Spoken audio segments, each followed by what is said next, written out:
Welcome to NFL Live, and we're kicking off with breaking news. The tush push lives.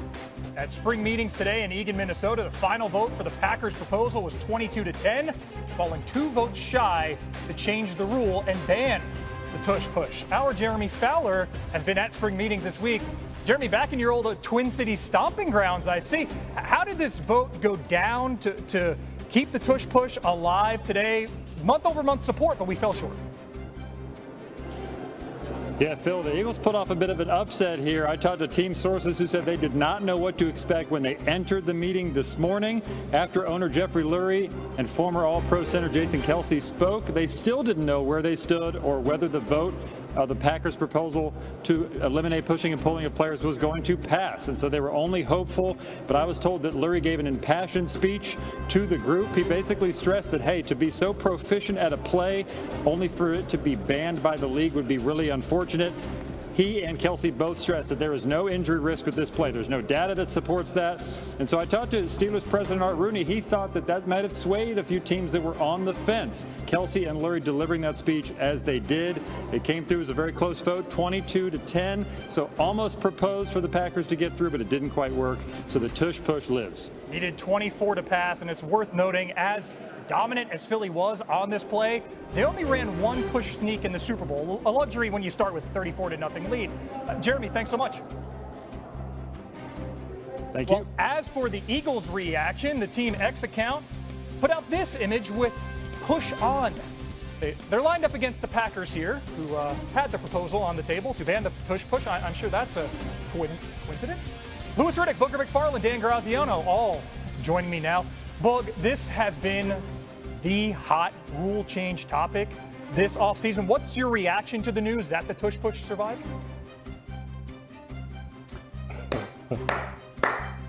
I'm extremely happy that it's still around. I was one of the ones that's been against it, guys. I think that if you look at the play, number one, everybody has the opportunity to do it in the National Football League. We've seen the Buffalo Bills try to do it, well, with some success with Josh Allen. But everyone could do this play if they want to. And I thought it would really be unfair to punish the Eagles because they had perfected this play based on their quarterback and his physical structure and how strong he is and based on how good their offensive line is. I get it. It's a quote-unquote dangerous play based on what may happen. But until I see some injury data of something that has happened, I'm going to be where I am now, which is in favor of the tush push moving on. Because essentially what this is a quarterback sneak. And there's no effort and there's no momentum whatsoever to ban the quarterback sneak. Now, I do think where there's a little bit of gray area is when it gets into pushing ball carriers when they're 10, 15 yards down the field. I think that's something that the referees have to control with how early they blow the whistle. But as far as the tush push itself and that specific play, I'm glad that it lives on. And if you don't like it, stop it. It's really simple. Yeah, man. You know what, Boog? This to me never was about injury risk, right? I mean, come on. It's a quarterback sneak that they run on 4th and short, 4th and 1. I mean, what this was like a Hail Mary to go, hey, guys, we can't figure out how to slow this thing down. They have this ridiculous conversion rate on this. Can you help us out just by throwing it out? Can you just throw it out because we can't stop it? Now, as far as pushing and pulling guys down the field, I'm with you again. That should not be allowed. That just kind of like goes against, to me, football as I know it. You shouldn't be able to be pushing guys and pulling them across first down markers, line the games, across the goal line, as they're 10, 15, 20 yards down the field. So I think here, for Philadelphia, hey, look, it's a huge win for them. Other teams need to look at exactly, what kind of countermeasures can they put into place in order to slow it down, which quite honestly, I don't really think you can. Their offensive line is just too good. Jalen Hurts is just too strong. And whether or not, unless you have about 3 or 4 Vita Veas from the Tampa Bay Buccaneers, you're cooked. You're cooked when they decide to do this. It's just over. It's a wrap. The only way to stop it is to get 2 more votes than they had today. And don't rule out the possibility of this happening next year or in a future year, because the teams that want it out because they can't stop it have an ally in the NFL, which doesn't like the play because it's ugly and disgusting to watch, and its outcome is not in doubt. The NFL hates plays like that because you guys can talk about fairness and safety, and these are important things, but the NFL is also putting on a television show every week, and they want people to watch. So I think the fact that this play continues to be sort of odious in the eyes of some of the people that run the league mean that we may not have heard the last of this debate. Eagles win for now, but don't be surprised if we're back here talking about this next year. I think Boog hit the nail on the head. You just need a QB who knows his way around the squat rack. Last season, it was the Eagles and the Bills who accounted for over half of the push sneaks in the NFL. Hey, looking up at those Bills in the AFC East, the Jets are midway through their first of 3 OTAs in the coming weeks. The franchise with the longest active playoff drought has a new head coach, a new GM, and a new quarterback for 2025. Aaron Glenn spoke on Justin Fields' fit this afternoon. Justin's doing things outside of the building that I'm going to let him speak on whenever you guys talk to him, show how he's trying to just have relationships with all the players, and not just the offensive players either, just with all the players on the team. And that has a lot to do with leadership there. Yes, he is a quiet voice, but that quiet voice doesn't mean that people don't hear him.